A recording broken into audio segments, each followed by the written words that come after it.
नमस्कार मेरे सभी प्यारे साथियों को एग्ज़ाम डेस्टिनेशन में आप सभी का हार्दिक स्वागत है दोस्तों। फ्रेंड्स, जैसे कि आपको पता है अभी अपने एसएससी सीएचएसएल के एग्ज़ामिनेशंस हो रहे हैं। 3 या 4 शिफ्ट के एग्ज़ामिनेशंस हो चुके हैं और प्रत्येक एग्ज़ामिनेशंस के अंदर मैं सभी सब्जेक्ट्स का नहीं, थोड़ा बहुत कुछ एक सब्जेक्ट का आपके सामने एनालिसिस करूँगा।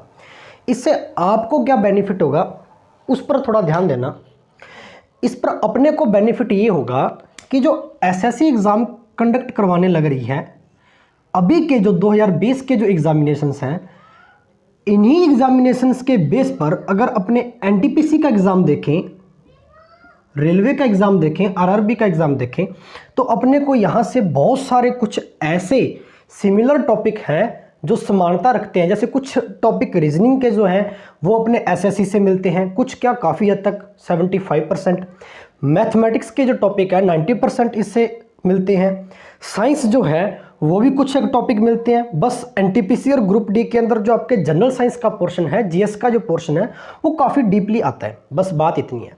तो एसएससी के अंदर जो आपके क्वेश्चंस आने लग रहे हैं वो सारे के सारे इजी टू मॉडरेट हैं। पहली बात तो ये, अभी के जो एग्जामिनेशंस मैंने कल ही 3 या 4 एग्जामिनेशंस जो हुए हैं उन सभी एग्जामिनेशंस का एनालिसिस देखा है और उसको सभी नेट पर उपलब्ध है, सारे के सारे एग्ज़ाम कि कैसे कैसे आए हैं। ठीक है, प्लस साथ ही साथ ये भी पता चला है, कुछ स्टूडेंट्स के माध्यम से पता चला है कि एग्जामिनेशन सर कैसे आ रहे हैं। ठीक है, तो एसएससी सीएचएसएल के अकॉर्डिंग अगर देखा जाए एनटीपीसी का, तो यही बात सामने आती है कि जो आपका एग्ज़ाम है वो इतना ईजी नहीं आने वाला, थोड़ा सा लेवल टफ होने की पूरी संभावना है। इसका मतलब ये है कि जो चीज़ें अभी आपने पढ़ रखी हैं या आप हाल फिलहाल के अंदर पढ़ रहे हो, थोड़ा सा आपको लेवल हाई रखना पड़ेगा। बेसिकली साइंस का और मैथमेटिक्स का इतना ज़्यादा आपसे बेसिक नहीं पूछेगा वो एग्जामिनर, थोड़ा डीपली क्वेश्चंस पढ़ने की ज़्यादा से ज़्यादा संभावना रहेगी। ठीक है ना। हाँ, रीजनिंग का जो पोर्शन है वो आपके एनटीपीसी के अंदर थोड़ा सा टफ नहीं होता, मतलब नॉर्मल मॉडरेट लेवल का रहता है, जिसके अंदर सीरीज जो आपका टॉपिक है, सोलोलिज्म जो टॉपिक है, ये 2-4 टॉपिक जो ज़्यादा आपके टफ रहते हैं। बाकी आपका जो मैथमेटिक्स का साइंस का पोर्शन है ये मॉडरेट लेवल रहता है, बहुत ज़्यादा ईजी नहीं आता। ठीक है, तो इसी के अकॉर्डिंग अपने सारे के सारे जो सिलेबस के अंदर पोर्शन है आपके साइंस का, ठीक है, इसी एग्जामिनेशंस को ध्यान में रखते हुए करेंगे। ठीक है, चलो, इससे प्रीवियस लेक्चर के अंदर अपने ऑप्टिक्स चैप्टर के अंदर अपवर्तन प्रभाव पढ़ रहे थे। ठीक है, रिफ्रैक्शन इफेक्ट, प्रकाश का अपवर्तन प्रभाव, जिसके अंतर्गत अपने कुछ बातें पढ़ ली थी, महत्वपूर्ण बिंदुओं पर चर्चा कर ली थी कि प्रकाश का अपवर्तन कैसे होता है, यह प्रकाश का कैसा प्रभाव है। तो आपने देखा कि प्रकाश जब एक माध्यम से दूसरे माध्यम के अंदर प्रवेश करता है तो वह अपने मार्ग से या अपने रास्ते से थोड़ा विचलित हो जाता है। विचलन की यह घटना क्या कहलाती है? प्रकाश का अपवर्तन कहलाती है। प्रीवियस लेक्चर के अंदर अपने एक डायग्राम के माध्यम से इसको समझने का प्रयास किया था।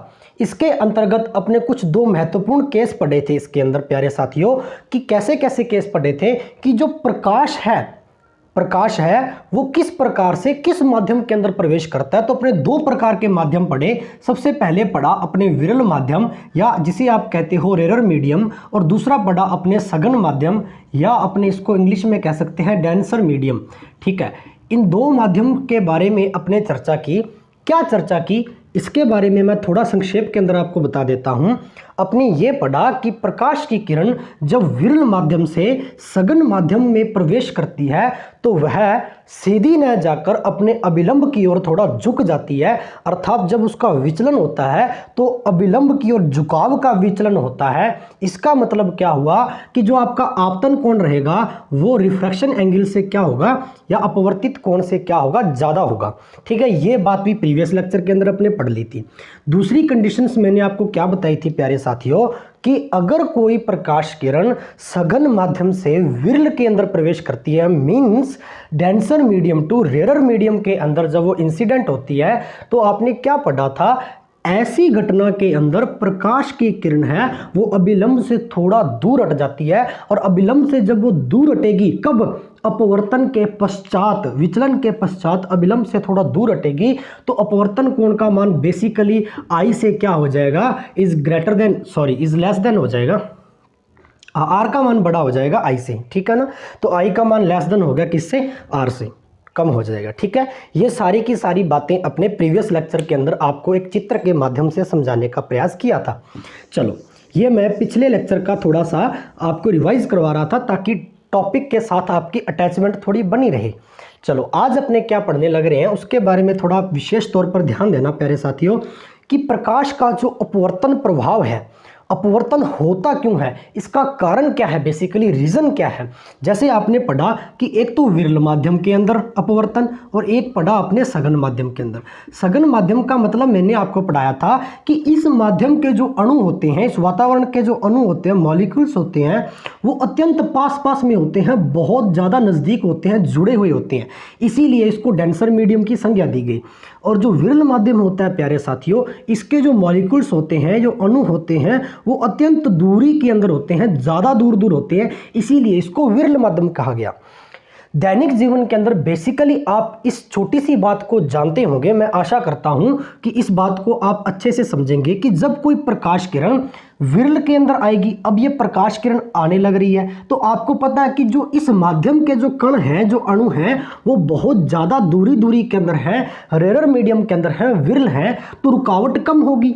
अब किसी चीज़ की बाधा है, जो रेजिस्टेंस है, रुकावट है, अगर वो कम होगी तो बेसिकली इस मीडियम के अंदर प्रकाश की किरण है वो जल्दी से गमन करेगी, मोशन जो करेगी वो आसानी से करेगी, और जब वो मोशन आसानी से करेगी, गतिमान आसानी से होगी, तो उसकी स्पीड जो होगी, चाल होगी, वो भी क्या होगी, अत्यधिक होगी। इसीलिए कहा जाता है कि रेयर मीडियम के अंदर अपवर्तन के दौरान प्रकाश की जो चाल होती है वो अत्यधिक होती है। सघन माध्यम के अंदर मैंने बताया कि जैसे मान लीजिए सघन माध्यम के अंदर कोई प्रकाश किरण आने लग रही है, आपतित हुई, इंसिडेंट हुई, तो आप इसको कैसे समझेंगे। अब सघन माध्यम है, जैसे कांच आप कह सकते हो, ठीक है, पानी कह सकते हो, किसकी अपेक्षा, वायु की अपेक्षा, ये भी मैंने आपको बताया था। अब इसके कण जो हैं, इसके जो मॉलिक्यूल्स हैं, वो बहुत ज़्यादा पास पास में हैं, अर्थात इनके बीच का जो फोर्स है, मॉलिक्यूलर फोर्स है, वो अत्यधिक है, इसीलिए ये सॉलिड स्टेट के अंदर है, अर्थात ये सघन माध्यम के अंदर है। और जब ये सघन माध्यम के अंदर होंगे तो ज़्यादा पास पास में होंगे, बीच में दूरी नहीं होगी, और दूरी नहीं होगी तो प्रकाश की किरण को इसमें से गुजरने के लिए क्या अपनी स्पीड वही रखनी होगी, नहीं, स्पीड घट जाएगी, इसको अपना ज़्यादा समय लगेगा इसको पास करने के अंदर, अर्थात ये मोशन है वो धीरे धीरे करेगी। इसी वजह से कहा जाता है कि सघन माध्यम के अंदर प्रकाश की जो चाल होगी प्यारे साथियों, वो क्या हो जाती है, कम हो जाती है, डिक्रीज हो जाती है। अब ये बात मैंने आपको बताई, एक छोटी सी बीच में शब्द आया चाल, इसको आप बेसिकली जानते हो, मैकेनिक्स चैप्टर के अंदर अपने अच्छे से इसको पढ़ चुके हैं, स्पीड को। यहाँ अपने चर्चा कर रहे हैं लाइट ऑफ स्पीड की, प्रकाश की चाल की। लेकिन मित्रों, मैंने आपको एक बात और यह बताना चाह रहा हूं कि प्रकाश की चाल तो अपने देख ली, कम ज़्यादा सघन और विरल के अंदर कैसे हो रही है, लेकिन चाल का निर्धारण कौन करता है, यह चाल निर्धारित कैसे होती है, निर्धारण कैसे होता है इस चाल का, ठीक है। तो चाल का अगर निर्धारण देखा जाए कि कैसे निर्धारित होगा, यह जो चीज़ है वो पढ़ते हैं अपने अपवर्तनांक के अंदर। अब सर अपवर्तनांक क्या है, चलो इस टॉपिक को अपने थोड़ा डिटेल के अंदर समझने का प्रयास करते हैं। देखिए प्यारे साथियों, बेसिकली आपने सिंपल थ्योरी तो पढ़ ली होगी कि प्रकाश की चाल का कम ज़्यादा होना कैसे कैसे तय होता है, लेकिन प्रकाश की जो चाल है, स्पीड ऑफ लाइट है, वह अपवर्तनांक के अंदर कैसे निर्धारित होती है, इसको अपवर्तनांक कहा गया है। इसकी अपने थोड़ी सी जानकारी ले लेते हैं। अपवर्तनांक का मतलब होता है रिफ्रैक्टिव इंडेक्स, इंग्लिश में कहते हैं प्यारे साथियों रिफ्रैक्टिव इंडेक्स। अब ये रिफ्रैक्टिव इंडेक्स है क्या, यह भी एक प्रकाश से रिलेटेड एक टर्म है, एक छोटी सी टर्म है, इसको समझना बहुत जरूरी है। यह क्या बताता है, यह माध्यम का ऐसा गुण बताता है, अपवर्तनांक किसी भी माध्यम के अंदर प्रकाश की चाल का निर्धारण करता है। यह माध्यम का ऐसा गुण है, ऐसी प्रॉपर्टीज है, कौन, रिफ्रैक्टिव इंडेक्स, जो क्या बताता है, जो यह बताता है कि किसी भी माध्यम के अंदर प्रकाश की चाल कैसी होगी, या प्रकाश की चाल का निर्धारण करता है, निर्धारण करता है। ठीक है, ये चीज़ आपको बेसिकली पता होनी चाहिए। चलो एक छोटी सी टर्म और आती है इसके अंतर्गत, ऑप्टिकल डेंसिटी क्या होती है? सर ऑप्टिकल डेंसिटी का मतलब है प्रकाश की या घनत्व। प्रकाश या जो घनत्व होता है उसका निर्धारण भी अपवर्तनांक के आधार पर ही किया जाता है। या तो आप यहां पर चाल कह सकते हो या आप ऑप्टिकल डेंसिटी कह सकते हो। कहने का तात्पर्य क्या है, ऑप्टिकल डेंसिटी जो होगी, डेंसिटी का मतलब घनत्व होता है किसी भी पदार्थ की डेंसिटी अर्थात घनत्व अर्थात सघनता उसकी प्रकाश के रिस्पेक्ट में अगर देखी जाए। डेंसिटी ज्यादा होने का मतलब क्या है, ऑप्टिकल डेंसिटी अर्थात प्रकाश का घनत्व अगर ज्यादा होगा तो घनत्व ज्यादा होने का मतलब है कि प्रकाश के जो कण हैं, जो अणु हैं, वो बहुत ज्यादा पास पास में होंगे उस माध्यम के अंदर। अब उस माध्यम के अंदर अगर अणु बहुत पास पास में होंगे तो मैंने अभी आपको बताया था, तो प्रकाश का जो गमन है, प्रकाश का जो मोशन है वो बिल्कुल धीरे धीरे से होगा, क्योंकि अणु बहुत पास पास में है, बीच में दूरी ही नहीं है, बाधा ज़्यादा है, और बाधा ज़्यादा है तो उसको पार करने के अंदर भी उतनी ही मुश्किलें आने वाली हैं। इसी वजह से कहा जाता है कि किसी माध्यम के अंदर यदि ऑप्टिकल डेंसिटी ज़्यादा है, ऑप्टिकल डेंसिटी ज़्यादा है, प्रकाश का घनत्व ज़्यादा है, तो अपने क्या समझ सकते हैं, प्रकाश का घनत्व ज़्यादा होगा तो उसकी चाल या v से रिप्रेजेंट करते हैं वो क्या हो जाएगी, कम हो जाएगी। किसकी हो जाएगी, प्रकाश की। मैंने क्या बताया, ये बहुत ही महत्वपूर्ण बिंदु है, इस पर विशेष तौर पर ध्यान देना कि यदि किसी प्रकाश या घनत्व अगर ज़्यादा होगा किसी माध्यम के अंदर, ऑप्टिकल डेंसिटी ज़्यादा होगी तो उसकी स्पीड क्या हो जाएगी, प्रॉपरली कम हो जाएगी। बेसिकली इस बात को समझना। दूसरी बात, अगर ऑप्टिकल डेंसिटी कम होगी, ऑप्टिकल डेंसिटी कम होने का मतलब क्या है, अणुओं के बीच में दूरी का अधिक होना अर्थात रेयर मीडियम। ठीक है, तो प्रकाश के अणु क्या है, जो मॉलिक्यूल्स है, कण है, वो बहुत दूर दूर होंगे, बाधा कम होगी अर्थात ऑप्टिकल डेंसिटी कम होगी। अगर ऑप्टिकल डेंसिटी कम होगी तो प्रकाश की चाल क्या होगी प्यारे साथियों, ज़्यादा होगी। ठीक है, इस बात पर विशेष तौर पर गौर फरमाना। इतनी बात आई होप आपको समझ में आई होगी। चलो अभी एक छोटी सी बात और समझो। अपवर्तनांक जो है, मैंने अभी बताया कि अपवर्तनांक है, इसको म्यू से रिप्रेजेंट करते हैं। एक तो होता है यू, अल्फाबेट है, वर्णमाला का एक लेटर यू, ये है म्यू। ठीक है, इस प्रकार से इसको लिखा जाता है। ग्रीक भाषा का एक शब्द है, ग्रीक वर्ड है म्यू। ठीक है, अपवर्तनांक को म्यू से इंडिकेट करते हैं। ये क्या कहता है कि जो म्यू होता है अपवर्तनांक, किसी भी माध्यम में अपवर्तनांक, किसी भी माध्यम का अपवर्तनांक उस माध्यम में प्रकाश की चाल का इन्वर्सली प्रोपोर्शनल टू होता है। अर्थात किसी भी माध्यम में उस माध्यम का अपवर्तनांक प्रकाश की चाल का व्युत्क्रमानुपाती होता है। लिखते जाना, व्युत्क्रमानुपाती। व्युत्क्रमानुपाती का मतलब हो गया इन्वर्सली प्रोपोर्शनल टू होता है। यह बहुत ही इंपॉर्टेंट रिलेशन है, ध्यान में रखना कि जो म्यू होगा वो इन्वर्सली प्रोपोर्शनल टू होगा प्रकाश की चाल के। v का मतलब क्या है, वेलोसिटी ऑफ लाइट, या आप इसको स्पीड ऑफ लाइट से इंडिकेट कर सकते हो। अब इसका मतलब हो गया, व्युत्क्रमानुपाती का क्या मतलब होता है। देखो दो शब्द होते हैं प्यारे साथियों, ये समझना ध्यान से। एक तो होता है समानुपाती, या इसको अनुक्रमानुपाती भी कहा जाता है। एक होता है व्युत्क्रमानुपाती, इसको बोलते हैं प्रोपोर्शनल टू, इसको बोलते हैं इन्वर्सली प्रोपोर्शनल टू। इन दोनों शब्दों की व्याख्या समझना अच्छे से। समानुपाती का मतलब होता है समान अनुपात के अंदर विभक्त होना। समान अनुपात का मतलब जैसे कोई भी दो राशि है, दो क्वांटिटीज़ है, अगर एक क्वांटिटीज़ की वैल्यू बढ़ रही है तो उसका मतलब है दूसरी क्वांटिटीज़ की वैल्यू भी क्या होगी, इंक्रीज होगी, बढ़ेगी। अर्थात दोनों क्या है, एक ही अनुपात में है, इसीलिए इसको समानुपाती कहा गया। व्युत्क्रमानुपाती शब्द से पता चल रहा है, व्युत्क्रम का मतलब क्या हो गया प्यारे साथियों, इंग्लिश में इनवर्स, अर्थात inversely proportional to. Inversely proportional to का मतलब क्या होगा, अगर कोई एक राशि बढ़ रही है तो दूसरी राशि उसकी रिस्पेक्ट में क्या होगी, कम होगी, घटेगी। ठीक है, तो यहां से अपने को क्या साबित होगी, क्या बात समझ में आई कि अगर किसी माध्यम का अपवर्तनांक ज्यादा होगा तो उस माध्यम में प्रकाश की चाल क्या हो जाएगी, कम हो जाएगी। यही तो मैंने बताया। ठीक है, यही चीज तो मैं बताना चाह रहा, क्योंकि अभी आपने पढ़ा, अभी आपने एक छोटी सी चीज यहां पढ़ी थी कि अगर ऑप्टिकल डेंसिटी ज़्यादा है लाइट की, प्रकाशीय घनत्व अगर ज़्यादा है तो चाल क्या हो जाएगी, कम हो जाएगी। चाल कम हो जाएगी तो अपवर्तनांक क्या हो जाएगा, फिर ज़्यादा हो जाएगा, क्योंकि एक दूसरे के इन्वर्सली प्रोपोर्शनल टू है। अब डायरेक्टली इनका संबंध इससे कर दीजिए।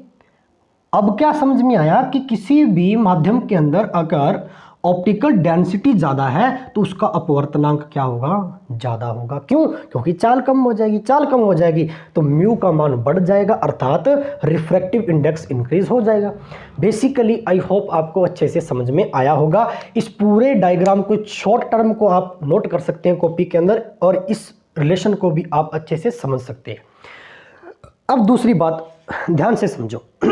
किसी भी माध्यम के अंदर अपवर्तनांक ज्ञात कैसे किया जा सकता है, इसको ध्यान से समझना, ठीक है। और यहाँ से आपका डायरेक्ट क्वेश्चंस पेपर के अंदर पूछा जाता है कि अपवर्तनांक कैसे अपने फाइंड कर सकते हैं, रिफ्रैक्टिव इंडेक्स की वैल्यू कैसे अपने निकाल सकते हैं। यह डिपेंड करता है प्रकाश की चाल पर।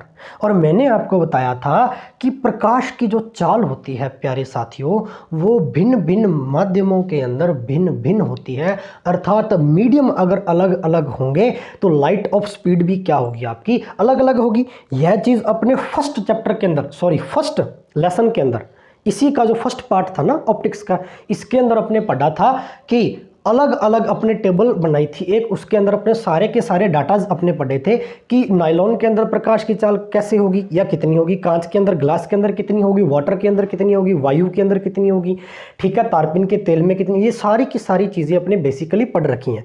तो वहाँ से यह साबित होगा कि प्रकाश की चाल अलग अलग होती है अलग अलग माध्यमों के अंदर। तो चाल के आधार पर ही अपने रिफ्रैक्टिव इंडेक्स फाइंड कर सकते हैं। कैसे? अभी आपने बताया कि जो अपवर्तनांक म्यू होता है यह 1/v होता है, 1/v। v मैंने बताया कि माध्यम के अंदर प्रकाश की चाल, माध्यम में प्रकाश की चाल, माध्यम में, माध्यम कौन सा, कोई भी जो आप ले रहे हो, ठीक है, चाहे आप सघन ले रहे हो चाहे विरल ले रहे हो, कोई भी माध्यम। अपवर्तनांक तो आपको अभी मैंने बताया, ठीक है। अब यहाँ से अगर अपने प्रोपोर्शनल टू का जो साइन यहाँ से अगर रिप्लेस करेंगे तो म्यू इज इक्वल टू क्या आ जाएगा, c/v। और यहाँ पर एक m से रिप्रेजेंट कर दूं। m का मतलब क्या हो गया कि किसी मीडियम के अंदर अपवर्तनांक, m का मतलब माध्यम, मीडियम, किसी भी मीडियम के अंदर उसका अपवर्तनांक क्या होता है, प्रकाश की चाल और निर्वात में प्रकाश की चाल का रेशियो होता है, अनुपात होता है। सी का मतलब क्या होगा, वैक्यूम मीडियम के अंदर निर्वात में प्रकाश की चाल, निर्वात में प्रकाश की चाल। और वी का तो मैंने अभी बताया कि माध्यम के अंदर प्रकाश की चाल, माध्यम में प्रकाश की चाल। तो निर्वात के अंदर आपको मैंने बताया था कि निर्वात के अंदर प्रकाश की चाल C is equal to 3 × 8 metre पर सेकेंड होती है, ठीक है। निर्वात का मतलब आप यहाँ एयर से ले सकते हो, वायु से, या वैक्यूम मीडियम के अंदर आप इसको प्रदर्शित कर सकते हो। वी का मतलब किसी भी माध्यम के अंदर, जो माध्यम के अंदर आप अपवर्तनांक निकाल रहे हो, जिस माध्यम का आप रिफ्रैक्टिव इंडेक्स फाइंड कर रहे हो, उस माध्यम की ये चाल होती है वी, ठीक है, वी से इंडिकेट करते हैं। अब इस फॉर्मूले के अकॉर्डिंग अपने सारी की सारी चीज़ें यहाँ बेसिकली निकाल सकते हैं। ध्यान देना कैसे, एक छोटी सी टेबल के आधार पर इन चीज़ों को समझते हैं। सबसे पहले मैं आपको एक टेबल बनाने से पहले एक छोटी सी चीज़ और बता दूँ। कैसे? जैसे कि अपने कांच की बात करते हैं, कांच, ग्लास। अब कांच होता है, वायु की अपेक्षा क्या होता है, ये सघन होता है, इसीलिए वायु की अपेक्षा इसको सघन माध्यम माना गया, क्योंकि कण कण क्या होते हैं, बहुत पास पास में कांच के, ये तो आपको बेसिकली पता है। कांच की प्रकाश की चाल, कांच में प्रकाश की चाल कितनी होती है, 2 × 8 मीटर पर सेकेंड, ठीक है। अब मेरे को क्या निकालना है, कांच के अंदर अपवर्तनांक निकालना है। तो अपवर्तनांक का फॉर्मूला अभी आपको पता है, म्यू, m का मतलब क्या हो गया, मीडियम, कौन सा है, ग्लास, कांच। c क्या होती है भाई, 3 × 10⁸ डिवाइड बाई कांच के अंदर, मतलब मीडियम के अंदर प्रकाश की चाल 2 × 10⁸, ठीक है। 10 × 8 10 × 8, ये तो कट जाएगा, 10⁸ डिवाइड के अंदर इक्वल वैल्यू है, सेम संख्या है, बच गया क्या, 3/2, 3/2। 2 का डिवाइड आप 3 के अंदर करोगे तो कितना आ जाएगा, 1.5 या 1.5, ठीक है। तो 1.5 ये क्या आ गया, ग्लास के अंदर अपवर्तनांक आ गया, ठीक है, कांच के अंदर अपवर्तनांक आ गया आपका 1.5। तो ये डायरेक्ट आपसे डाटा एग्जामिनेशंस के अंदर पूछा जाता है, निम्नलिखित में से कांच का अपवर्तनांक होगा, तो आपको ऐसी कुछ वैल्यूज दे दी जाएगी, तो वहां आप पहचान जाएंगे 1.5 होगा। चलो, और भी बहुत सारे मटेरियल्स है, बहुत सारे पदार्थ है, बहुत सारे सब्सटेंस है, उनका अपने अलग अलग पढ़ लेते हैं, ठीक है। ध्यान देना, एक टेबल के माध्यम से सारे के सारे डाटाज आप नोट करते चले जाना, ठीक है, और अच्छे से समझते चले जाना। देख लीजिए कैसे, ठीक है। यहां देखना, सब्सटेंस इतनी जगह पर टेबल बन जाएगी, आप बस नोट करते चले जाना। ये तो हो गया आपका सब्सटेंस, पदार्थ, ये लाइट ऑफ स्पीड, प्रकाश की चाल, और ये हो गया आपका रिफ्रैक्टिव इंडेक्स, अपवर्तनांक। आप हिंदी के अंदर भी लिख सकते हो, अपवर्तनांक, प्रकाश की चाल निर्वात में, ठीक है। और ये पदार्थ, सबसे पहला पदार्थ लेते हैं अपने एयर। एयर का मतलब वायु। वायु की प्रकाश के अंदर चाल, प्रकाश की चाल वायु में कितनी होगी? 3 × 10⁸ मीटर पर सेकंड, ठीक है। अब इसका डिवाइड अपने किसके अंदर करेंगे? प्रकाश की चाल है।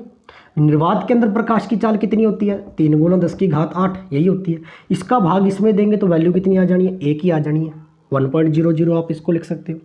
थोड़ा साइड में हट जाता हूँ, एक बार उतार लीजिए इतना आप, ठीक है, साथ साथ में उतारते भी चले जाइए प्यारे साथियों। ग्लास की मैंने अभी बताई थी आपको, ग्लास और वाटर। ग्लास का मतलब क्या हो गया? कांच। कांच के अंदर देख लीजिए, कांच के अंदर प्रकाश की चाल 2 × 10⁸ मीटर पर सेकंड। तो 2 × 10⁸ मीटर पर सेकंड का भाग किस में देंगे? 3 × 10⁸ के अंदर, तो 1.5 आ जाएगा, ठीक है। इसको भी एक बार उतार लीजिए अच्छे से, साथ साथ एक एक चीज़ें नोट करते चले जाइए, ठीक है प्यारे साथियों। हाँ जी। इसके बाद में पढ़ेंगे अपने वाटर। वाटर की कितनी होती है? वाटर की 2.25 × 10⁸ वाटर, यहाँ पानी लिख सकते हैं या वाटर, ठीक है। तो इसकी रिफ्रैक्टिव इंडेक्स कितनी आ जाएगी? 1.33। डिवाइड करके देख लेना, 2.25 का डिवाइड करना है 3 × 10⁸ के अंदर। डिवाइड करेंगे जैसे ही तो वैल्यू क्या आने वाली है? 1.33, ठीक है। ये भी नोट कर लीजिए साथ ही साथ, ठीक है, इसको भी नोट कर लीजिए। अभी अपने पढ़ेंगे डायमंड की। तो डायमंड की प्रकाश की चाल, डायमंड के अंदर प्रकाश की चाल कितनी होगी उसको देख लीजिए। डायमंड के अंदर प्रकाश की चाल 1.25 × 10⁸, ठीक है। डायमंड, हीरा, हीरे के अंदर प्रकाश की चाल, हीरे का अपवर्तनांक पूछा था 2.41 या अप्रोक्सीमेट 2.4 भी इसको कहा जाता है। ये आपकी टेबल बन गई है, इसको आप अच्छे से नोट कर लीजिए। दोबारा आपको समझाने का प्रयास कर रहा हूँ। वायु, वायु का मतलब क्या होगा? एयर। एयर के अंदर प्रकाश की चाल, ठीक है, 3 × 10⁸, तो रिफ्रैक्टिव इंडेक्स 1.00, या आप इसको 1 भी लिख सकते हो ऐसे। ग्लास, ग्लास का मतलब कांच, कांच के अंदर इतनी, तो रिफ्रैक्टिव इंडेक्स 1.5। पानी का रिफ्रैक्टिव इंडेक्स 1.33। हीरा, डायमंड का रिफ्रैक्टिव इंडेक्स 2.41, या आप इसको 2.4 से भी रिप्रेजेंट कर सकते हो, ठीक है प्यारे साथियों, ठीक है। आशा करता हूँ आपको इतनी बात अच्छे से समझ में आई होगी, ठीक है। ये टेबल आप अच्छे से नोट कर लीजिए। डायरेक्टली एग्जामिनेशंस के अंदर आपसे डायरेक्टली पूछी जाती है, स्क्रीनशॉट ले सकते हो। बहुत बार एग्जामिनेशंस के अंदर ये चीज़ें आपसे पूछी जाती हैं। आशा करता हूँ इतना टॉपिक आपको अपवर्तनांक समझ में आया होगा। नेक्स्ट टॉपिक की ओर बढ़ते हैं। अभी अपने पढ़ेंगे, अपवर्तन पढ़ लिया था, रिफ्रैक्शन पढ़ लिया था, और रिफ्रैक्शन के नियम क्या क्या हो सकते हैं। जैसे कि अपने परावर्तन के अंदर पढ़ा था, रिफ्लेक्शन इफेक्ट के अंदर पढ़ा था कि परावर्तन के नियम कौन कौन से थे, वैसे ही अपवर्तन के नियम क्या क्या हो सकते हैं, इसके बारे में थोड़ी जानकारी ले लेते हैं। सबसे पहले देख लीजिए अपवर्तन के नियम। नेक्स्ट हेडिंग डालिए law of refraction. Law of refraction, अपवर्तन के नियम। इनको समझने से पहले एक छोटे से डायग्राम के अंदर अपने समझते हैं। बेसिकली नॉर्मल सी बात, मैंने आपको बताया कि कोई प्रकाश किरण किसी तल पर या प्लेन पार्ट पर आपतित होती है, इंसिडेंट होती है। आपतित हुई, ये आपका अभिलंब जाना चाहिए था इसको बिल्कुल सीधा, लेकिन थोड़ी सी अविलंब की ओर झुक गई। किस कंडीशन के अंदर? जब ये माध्यम विरल हो और ये माध्यम संघन हो, डेंसर मीडियम हो। ठीक है, यहाँ जो कोण बनेगा, ये कोण बनेगा आई और ये कोण बनेगा आर। ठीक है, ओरिजिन पॉइंट। हाँ जी, अच्छे से समझिए चीज़ों को। अभी पहला नियम क्या कहता है? अपवर्तन का पहला नियम क्या कहता है? अपवर्तन की घटना के पश्चात या अपवर्तन की घटना के दौरान आपतित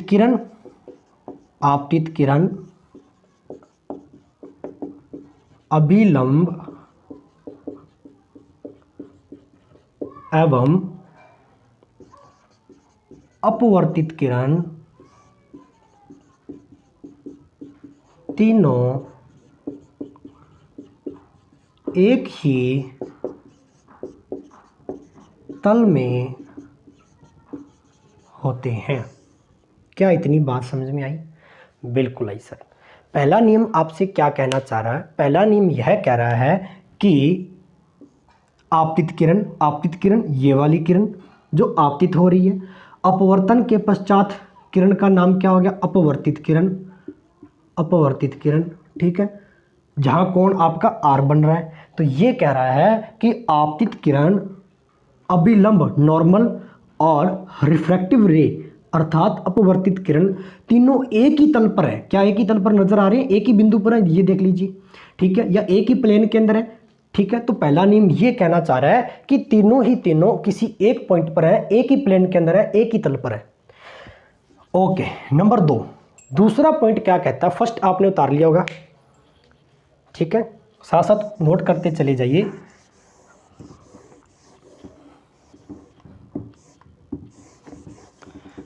दूसरा नियम क्या कहता है अपवर्तन का?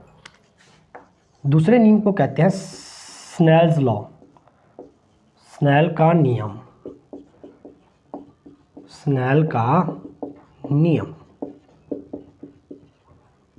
स्नेल का नियम क्या कहता है? सेकंड लॉ के अंदर स्नेल का नियम यह कहता है कि मान लीजिए ये जो माध्यम है, ये माध्यम फर्स्ट है। फर्स्ट माध्यम के अंदर अपवर्तनांक होगा μ1। ये माध्यम सेकंड है, इसके अंदर इसका अपवर्तनांक होगा मान लीजिए μ2। ठीक है, ये कहता है कि माध्यम फर्स्ट के अंदर या पहले माध्यम के अंदर अपवर्तनांक μ1 आपतन कोण I और कोण I की ज्या का मतलब होता है साइन। ट्रिग्नोमेट्रिकल फंक्शन है साइन। ये कहता है साइन I इन दोनों का मल्टीप्लाई गुणनफल किसके बराबर होता है? माध्यम द्वितीय अर्थात दूसरे माध्यम में कोण R के साइन के गुणनफल के, कोण R के साइन के गुणनफल के बराबर होता है। ये बात कहता है जी आपका स्नेल का नियम। या आपकी किताबों के अंदर जो 10th क्लास की एनसीईआरटी है, ठीक है, वहाँ भी आपकी ये बात लिखी हुई है। वहाँ जो रिप्रेजेंट किया गया वो ये किया गया। क्या आप इसको ऐसे भी लिख सकते हो क्या? साइन I अपॉन में sine R is equal to, ये इसके डिवाइड में चला जाएगा μ1 अपॉन में μ2। इस प्रकार से भी इसको नोट किया जाता है। इसका मतलब क्या है? जो कोण आपका I यहाँ पर है, सपोज दैट अगर I की वैल्यू यहाँ पर 30 डिग्री है, ठीक है, और यहाँ पर R की वैल्यू कितनी है? 10 डिग्री है।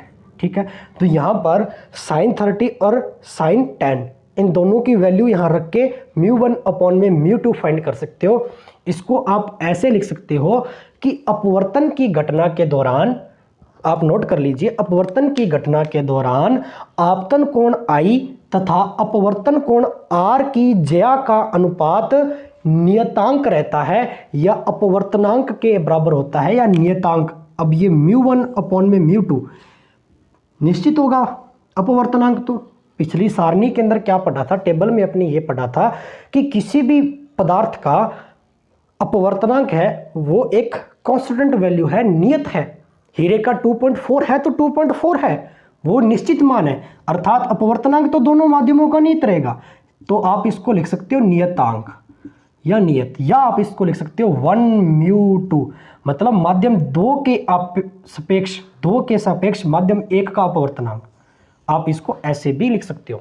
ठीक है, तो आपको यहाँ क्या समझ में आया? थोड़ा सा डिफिकल्ट है, ध्यान से समझना, ज़्यादा डिफिकल्ट नहीं है, अच्छे से समझोगे तो समझ में आ जाएगा।